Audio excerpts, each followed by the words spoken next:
Hi hello नमस्कार, मी विद्या. तुमचं माझ्या चॅनलमध्ये अगदी मनापासून स्वागत आहे.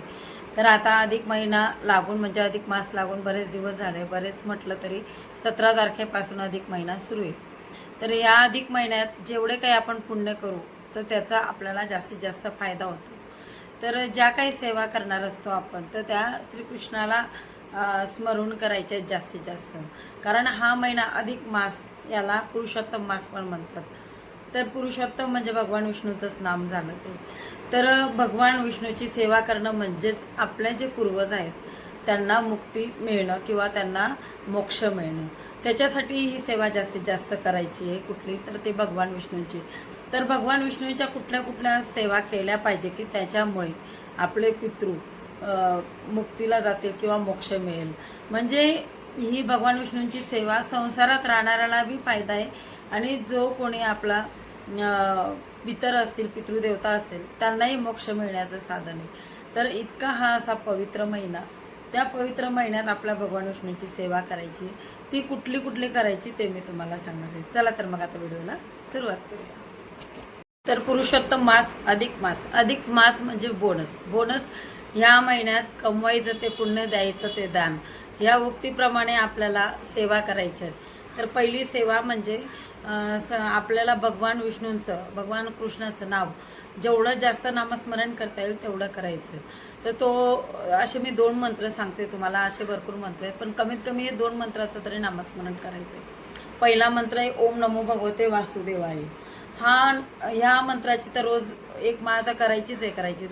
पण जाता येता फिरता काम करता जेवढं जास्तीत जास्त तुम्हाला ओम नमो भगवते वासुदेवाय या मंत्राचा जप करता येईल, नामस्मरण करता येईल तेवढं अधिक पुण्याचं काम आहे. तर अधिक मासात म्हणजे पुरुषोत्तम मास, भगवान विष्णूंनी मगाशी सांगितल्याप्रमाणे स्वतःचं नाव दिलेलं आहे. तर खूप खूप पुण्य कमवायचा महिना आहे. तर हा मंत्र म्हणा.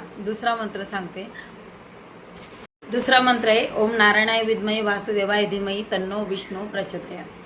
ह्या मंत्राची पण रोज एक माळ करा. ही माळ केल्यामुळे तुमच्या घरातील पितृंना मोक्ष मिळेल. तुमच्या घरात ह्या महिन्यात वर्ज काय, ह्या महिन्यात ह्या गोष्टी अजिबात करू नका. तर त्या कुठल्या, एक म्हणजे वास्तुशांती, नवीन गोष्टीला सुरुवात आणि पूजा जे काही असेल, लग्न, ह्या गोष्टी ह्या महिन्यात करत नाही. कारण की हा महिना भगवंताच्या साधनेसाठी समर्पित आहे. त्यामुळे ह्या महिन्यात जास्तीत जास्त साधना वाढवायचा प्रयत्न करा. तुम्हाला कुठे तीर्थाला जाता येईल तर तीर्थाला जा, तिथं आंघोळ करा. तीर्थाची आंघोळ तर खूप महत्त्वाची आहे.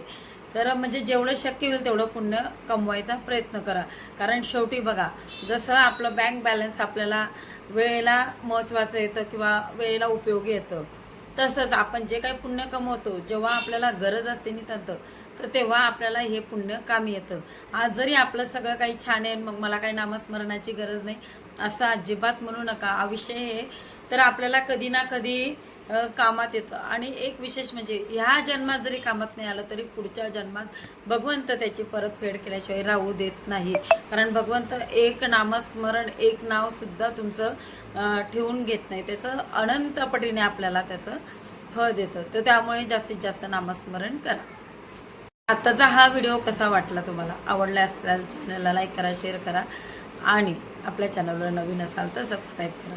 धन्यवाद. श्री स्वामी समर्थ.